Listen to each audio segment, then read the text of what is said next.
Hello and welcome to another season of the Gary Dunn Show right here on CUTV. I'm your host, Gary Smith, and I tell you what, it is so good to be talking Vulcan football once again. It's been way too long, and I'd like to welcome into our head coach, who I know is thrilled to be here on an early morning, but talking football, Coach, it's just great to be back, and welcome back after what seems to be the longest offseason in history. Absolutely. It's great to be back, great to have our guys competing again and working, and you know, it's been a long time, so it's definitely was worth the wait. Well, before we get into everything going on currently right now, we're going to take a step back and just talk about, you know, how we got to this point. You know, obviously the 2020 season didn't happen, but you were able to come back in spring ball. How was that, just knowing what the world had gone through to see your team back on the field in the spring? I mean, there's still a lot of uncertainty, but at least got back on the field. Yeah, it was great. You know, we during the fall semester with the university closed and everybody online, we really tried to engage our players through, like the rest of the world, through Zoom meetings. We held meetings every week and really just, you know, spending time with our guys and trying to cover as much football, but more just spending time with our guys. And then got back in the spring semester and the winter, and it went off without a hitch. You know, knock on wood, we didn't miss a workout. We didn't miss a spring practice. We didn't miss a conditioning session. I thought our administration did a great job of all the protocols that we put in place, and it was really a great spring semester. I think our guys appreciated it more. We were able to probably work them a little harder than we ever have. You know, our strength coach, Chandler Daniels, our new strength coach, did a phenomenal job. So just to be back to normal in the spring, and the good thing about it is we were able to get more practices than a typical spring period. NCAA rules, we were able to declare it a championship season. So I think we ended up with 24, 25 spring practices, which was incredible, and capped it off with a spring game. So, you know, just a little bit of normalcy for our guys to get back on the field, doing what they love to do, and coaches as well. I mean, I told somebody the other day that was the first year since I was in fourth grade that I wasn't associated with football and having a football season. So it's great to be back. Yeah, I tell you what, last fall was rough because I'd be sitting at home on Saturdays just knowing that we should be either at home at Adamson Stadium or some of the many destinations in the PSAC West. It was weird and it was sad, but we'll fast forward from the spring because, of course, as a coach and anybody, once you get to the spring, it seems like there's no summer. It goes straight from spring, you do some stuff, and then you're back into fall practice. And I tell you what, seeing everybody pull in on campus the beginning of August was just great to see. You kind of felt that, you know, things were kind of in some way back to normal a little bit. Yeah, we were the first ones back as a team. I know, you know, we had a couple other athletic teams, volleyball and soccer, came in a week after us, but it was great to welcome back to campus. You know, we basically welcomed 2 freshman classes. You know, we had all of our guys from the year before were here in the spring, but it wasn't the same. So to have a training camp and go through preseason practice and really try and get 2 freshman classes up to speed on how we operate from everything to football wise to how we act on campus to what we do in the classroom. It was a long few weeks, but you know, once we got the students back on campus, now it feels like normal life again. Yeah, how tough was that? I mean, like you mentioned, you have basically 2 freshman classes in, but then you have your returning players that haven't been here for 16, 17 months, you know, in the regular, you know, practice routine and everything like that. How tough was that to get everybody on the same page once camp started? Not as tough as you would think. You know, I really feel like we have great leadership this year, and those guys kind of set the tone on what Vulcan football is about, how we do it, and you know, the young guys a little wide-eyed at times, not sure why we're walking through at 9:30 in the river lot waiting for the train to leave so we can finish our walkthrough. But you know, the older guys did a really nice job of just kind of training the young guys on how we operate. Well, I tell you what, I was helping out with the picture day earlier in the beginning of camp, and I was always asking some of the players, hey, what do you guys have practice later? What do you got going on? They're like, oh, we got film. And all of them seemed excited to go to film. And you know, that's what you like to see because A, you know, they're engaged, but B, just happy to be back. Yeah, I think our guys appreciate it more. I think, you know, anytime something's taken away from you that you love, you know, it gives you a chance to sit back and really say, you know, maybe those sprints at the end of practice and conditioning aren't that bad. Maybe all the work we put in is worth it when something's been taken away from you. And I think that's where our guys are. Our guys love to compete, and when it's taken away from you, you appreciate it more. And that's what we've seen in the spring semester, and obviously getting a bump now that we're playing opposing teams. Well, you segued right into that, competing and playing opposing teams. The season kicked off last Thursday night.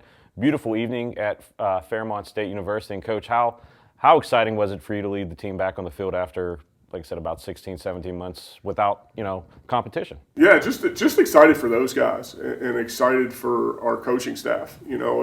The work that these guys put in, even in the fall when we weren't here, through the Zoom meetings and staying in touch with each other. And then you go to the spring, and like I said, we had great winter conditioning sessions and weight sessions. But to see those guys get a chance to do what they love and compete was worth everything that we went through. I tell you what, I'm not sure what speech you guys gave, but the defense came out, I think, 3 or 4 plays into the game with a turnover, set the offense up, and I thought the team did a really good job of ball control in that game. I think there were a couple drives that were over 4 or 5 minutes, and really, you guys limited the amount of opportunities Fairmont State had. Yeah, our defense played extremely well. Obviously, there's things that we've got to clean up. Getting a turnover on the first series really gave us a lift. That was Noah Dillo, coming out, and we were creating turnovers, and it was exactly like we worked, and so obviously the defense played well. We got to clean some things up in the red zone offensively, and that's why you practice. But we got a field goal off that first drive, and kind of got everybody settled down a little bit. We hadn't played in so many 650 some days, and got everybody settled down a little bit, and then we were back to normal Vulcan football. Well, looking at the roster and listening to the announcers call the game, I mean, there were a lot of new names just for us as fans, but I can't even imagine what it's like on the coaching staff. You have to have a play sheet and also a name sheet because, I mean, there's a lot of new names. We'll start on the offensive side. I mean, it just seems like there's a lot of new names just on that offensive line, to start with. It's funny. Some of those guys haven't played in a college football game. I was talking to a reporter last week. We have a lot of guys that have been around for a long time, but they haven't played. Dom Solomon, a defensive player, is a great example. He came in as a highly recruited kid, but had a shoulder injury, so he got surgery and was able to practice that year. But we redshirted him due to the injury. Then the pandemic hits, and there's another year, and then you flip forward. It's 3 years he's been with us and hasn't played in a game yet. Nas Taylor's another guy, played with us, a freshman. Had to sit out the next year, and then the pandemic hit, so he hasn't played in 3 years. So we've got a lot of guys that don't really have game experience, but know what we're about and know how we practice and know what we preach, and I think that showed Thursday night. I think one of the things that is always said is the best experience is actually getting it in. And, you guys were up, and then Fairmont State made a couple plays, but I thought that you guys did a great job responding to that adversity. And then the couple drives at the end when Fairmont State was driving, your defense just made life difficult for the quarterback for Fairmont State, to be very polite about it. You guys were in the backfield pretty much every play. Yeah, our defense played well. Like I said before, there's things we got to clean up and work on, but those guys play on emotion. It's an experienced bunch over there on defense. We do have a couple new faces, but for the most part, I thought our front four played really well and controlled the line of scrimmage, and that allowed Noah Dillo to have a really good game. He should be buying the guys in front of him Chick-fil-A today because they really controlled the line of scrimmage, and we gave up a couple big plays, which is going to happen. We're about playing the next play, and once you give up a big play, don't worry about it, drop it. And I thought our defense did a good job of that. I know you mentioned you're a little disappointed sometimes, some things to clean up in the red zone, but despite not getting 6 points on a couple of those drives, you have a new kicker in there, showed that really can trust in that situation, got several field goals and, just help extend that lead. Yeah, kicked 3 field goals, and the last one was a big one. We had given up the long kickoff return for a touchdown, which I'm sure we'll talk about. They cut it to a 1-score game, and offensively we put a drive together, got down there in field goal range, and it was a big kick to put us up by 2 scores, and the way our defense was playing, I kind of knew that was the deal. We were going to play for that field goal. We were talking about the third down call. We're going to take a shot at the end zone. I said, something safe, keep us in field goal range, because we were right on that point. If we take a sack, then we're out of field goal range and still a 1-score game. So I thought Coach Salisbury, the offense coordinator, did a nice job. We picked up maybe 6 or 7 yards to put it in a little better field goal range, and then Anthony Vico, our kicker, did a really nice job going out there and collecting those points. That's something we work probably more than anybody, is our point game, and we go live probably more than anybody in the country to put our point, what we call our point team, our field goal team, in that situation. And so he's been under pressure all preseason camp. So I knew that he wouldn't blink. Yeah, and once that field goal went through, that kind of just took the air out of the sails of the Fairmont faithful, because that made it a 9-point game, and the way the defense was playing. But even that drive leading up to that field goal was pretty impressive, because that took a lot of time off the clock. And I believe you guys converted 2 fairly long third downs on that drive. We did, and we had some really good drives offensively. The first drive of the second half, we come out and pace them a little bit, hit some big plays. I think that was a 12 or 13 play drive, and put it into the end zone there to go up 20-0, and then momentum kind of switched on the kickoff return. We had some young guys on kickoff that are going to learn from that experience. Now that we've got the W and we're sitting here both smiling, I'm happy that it went the way that it did, because we had some adversity that we had to overcome. I think if we don't give up that kickoff return, that game might be a little bit different, but boy, that gave them momentum back, and our guys settled down and just played the rest of the way. Well, enough of hearing me and Coach talk about the game. Let's take a look at the highlights from this past Thursday night at Fairmont State. There's a snap, handoff, a quick play up the middle. Oh, Jukes wonders and gets the other one. Ball comes loose. Caillou picks it up. There's a snap. Kick is up, and it is good. Up the middle. And they're going to push the pile, and it's a Vulcan touchdown.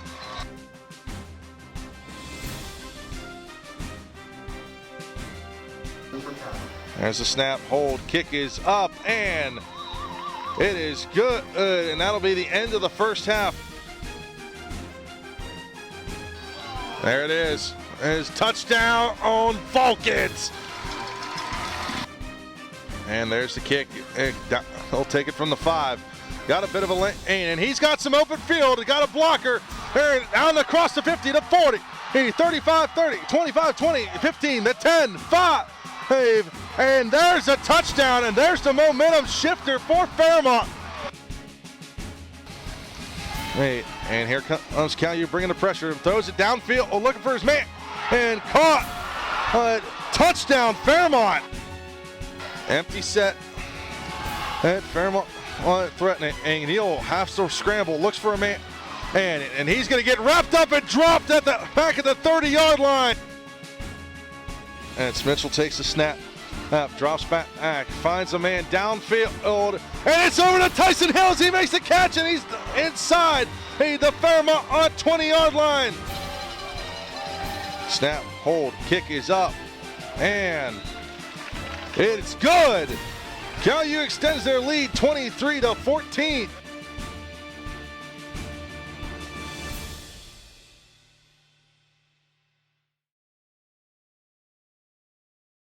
The Caillou Vulcans are back on the gridiron this fall, and CUTV and WCAL give you the best seats in the house. September 2nd at Fairmont State. September 11th versus Lock Haven. September 18th versus Millersville. September 25th at Edinburgh. Homecoming October 2nd versus Mercyhurst. October 9th at Gannon. October 16th versus Clarion. The Coal Bowl October 23rd at IUP. October 30th versus Seton Hill. November 6th at Slippery Rock. November 13th at Bloomsburg or the PSAC title game. All games are live on CUTV Sports 1, the PSAC network, and 91.9 FM, WCAL. The Caillou Cupboard connects students to information, services, and resources both on and off campus while providing free items such as food, school supplies, personal hygiene items, and more to our students. Visit our 2 locations at the Vulcan Village Clubhouse and Atali Student Center, or for a contactless option, visit bit.ly/Caillou Cupboard to request food or give donations. For important Caillou information, community resources, and our how-to series, follow at Caillou Cupboard on Instagram and the campus-wide announcements.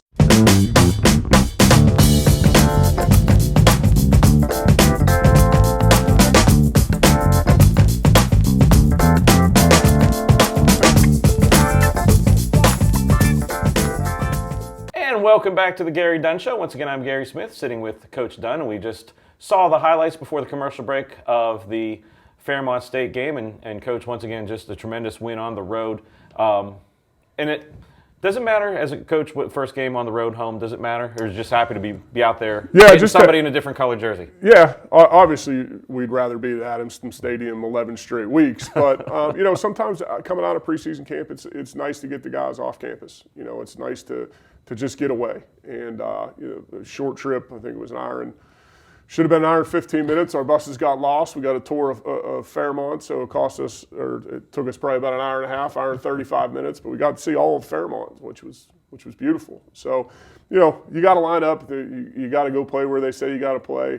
I'd rather be at Adams Stadium with our fans every week, but that first game, it's okay to be on the road.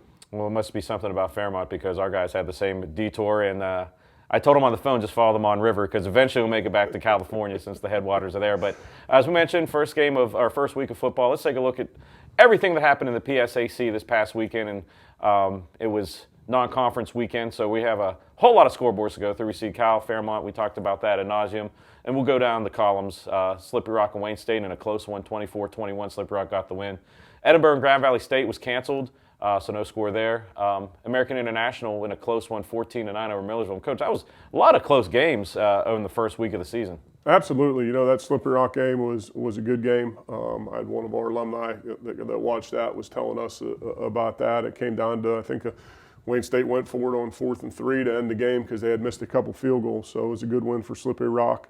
The Northeast 10 had a nice week. American International beating Millersville, who we welcome here in a couple weeks, and so pretty good games all the way across the board. And we keep going on. Seton Hill Wheeling, that was a 2-point game. Gannon over Northwood in overtime, 28-21. And then probably one of the bigger score margins, East Stroudsburg over the Pace Setters, 35-14. Shepherd over High Dominican, and looking at that going into the week, I thought that was going to be the game that I was most interested in after our game because, Shepherd's preseason number one. We know firsthand what High Dominican can do. We saw them two years in a row. But Shepherd gets the W, 35-30. And then Bentley over Westchester, 41-17. And moving on because there was a lot of games this past week. Assumption takes the loss against Kutztown, 19-0. We keep going down. Stonehill over Bloomsburg, 35-13. Lake Erie over Clarendon, another close game, 31-26. Mercyhurst, 18-3 over Aldous and Broadus. And then Lock Haven over Lincoln. Coach, that ends the first week of the season. We're going to take a look at the PSAC standings, even though no one has played a conference game, but it's always good seeing Cal PA top of any standings. But you see 1, 2, 3, 4, 5, 1, 2, 3, 4, 5, 1-0 team. So always a lot at the top. Yeah. Yeah, the West is going to be good again this year. And it's the non-conference. The West did very well in the non-conference schedule and played some good teams. Wayne State's a good team out of Michigan. Mercyhurst played a nice team. Gannon had a big win. So it was good to see the PSAC West do well. Well, against a lot of good teams and from a lot of good conferences. Like you said, we had Northeast 10, MEC, and then the I forget if it's the GMAC. The GMAC. Yeah, so getting a tour of the eastern part of the United States. Let's look at the PSAC East. 1, 2, 3, 4, 5, 6 teams undefeated. 1, 2, 3, 4, 5. Yeah, 6 teams undefeated in the East. So, like I said, after 1 week, not a lot to be gained, but it just kind of shows what happened in the first week, and I think the East is going to be a shootout as well. Even though Shepherd was preseason number 1, but there's a lot of good football coaches, and a lot of good football teams over there. Kutztown's been to the playoff the last couple of years and done a nice job. East Stroudsburg hired a new coach a couple of years ago, and he's done a really good job recruiting. So it's interesting to see how that's going to work out. And we're going to get a little bit more clearance about what's going to happen in the season because we got the first weekend of crossover play coming up. We're going to look at the schedule coming up for this week on Saturday, September 11th, and a lot less games because it's all PSAC games. Of course, Lock Haven, we're going to talk about in a second, will be coming to Adamson Stadium. Westchester against Mercyhurst, Shepherd versus Gannon, Shippensburg against Edinburgh, Millersville, Clarion, and then probably the 2 games of the week other than ours, Kutztown at IUP, and then East Stroudsburg, Slippery Rock, then the Bloomsburg Seton Hill game. But Coach, is that fair to say, other than the Cal Lock Haven, if you're a fan of football, which one would you pick, the Kutztown IUP game or the? Yeah, that's going to be they're all going to be good matchups. That's a good schedule right there. But obviously Kutztown, IUP, both were in the playoffs in 2019. Kutztown's done a really good job. They were in the PSAC championship and a really tough loss to Slippery Rock in 2019. IUP didn't open. They're playing a 10-game schedule, so they didn't play this weekend. That's going to be a good game. I'm anxious to see the the Westchester versus Mercyhurst game. I think that's going to be another good game. Obviously, the PSAC West host, which is nice. That means we're at Adamson Stadium. 670 days later, we come back to Adamson Stadium. So, good schedule for the PSAC and crossover play this week. Well, I think the tailgate should start pretty much now for Saturday afternoon. Right. But this Saturday, Lock Haven, a team coming in. I haven't played Lock Haven in a long time. I don't believe you've coached against them. I know you played against them way back in the day. We did. But I know they're 1-0. Early film look. What do they have Yeah, coming on offense? they did a nice job on Saturday. Defense played extremely well. Made life really, really hard for Lincoln. They're a 4-3 defense. They'll mix some coverages up. They do a nice job. They got some guys that really run around. I thought their D-line kind of controlled the game and put a lot of pressure on Lincoln. Offensively, they got a mobile quarterback. They'll do some sprint out stuff. They'll do some jet sweep stuff. They ran it quite a bit against Lincoln. Were able to put 20 points up. But I was really impressed with the defense. I thought their defense played extremely well, and Lincoln really didn't have any answers for them. So it's going to be a tough test. I have not coached against Lock Haven here. We were supposed to play them last year, and then obviously it was canceled, so this is the first time back. They got a new coaching staff that seems to be doing a good job over there. We cross paths with them recruiting, and anytime you're 1-0, you feel pretty good about your bunch, and so it should be a good game. And that game is going to be on Saturday, September 11th. That'll be at 1 o'clock. And, of course, CUTV, WCAL have you covered live on CUTV Sports 1, be live on WCAL, and it'll also be live on the PSAC network. So if you can't make it to the stadium, we have plenty of ways, but the best way to enjoy Vulcan football is being in the stands. Person. Like I said, the tailgate's starting. It's 10 o'clock as we shoot this. 11:30, we'll get everything set up there for this week. But, Coach, before we leave, it's the 20th anniversary this Saturday, September 11th, and I know there's going to be a lot of activity this week memorializing or remembering September 11th. And just quickly, do you remember 20 years ago where you were during September 11th? I do. I was actually I was coaching at Moorhead State at the time, and I was in meetings, and it's just crazy that it's been 20 years. It's surreal that we're still, in that situation. So my heart goes out to the survivors and the first responders and the families, and I know we've got some things planned with our ROTC and to remember those folks. Yeah, I remember I was actually in that room over there setting up a satellite when everything happened. Like you said, it's hard to believe that it's been 20 years because honestly, some days it feels like it was just yesterday, honestly. That weekend we were one of only 3 1AA games in the country at Moorhead State. Obviously a lot of games were canceled and rightfully so, but we ended up playing on Saturday in Jacksonville, Florida. Okay. So I'll never forget that. So we're going to do a nice job to remember those folks here on campus. Our ROTC department and Veteran Affairs is doing a great job. So. We're excited to have people back at Adamson Stadium. Yeah, come on out this Saturday. Once again, that will be Saturday versus the Lock Haven Bald Eagles from Adamson Stadium, 1 o'clock kickoff. And again, if you can't be there, then CUTV WCO has the cover. But Coach, thanks for being here. We'll see you bright and early next Monday, and Great hopefully to be back. with another smile on your face. Well, I hope so. Appreciate you guys. For Coach Dunn, I'm Gary Smith. We'll see you next week. You've been watching The Gary Dunn Show right here on CUTV.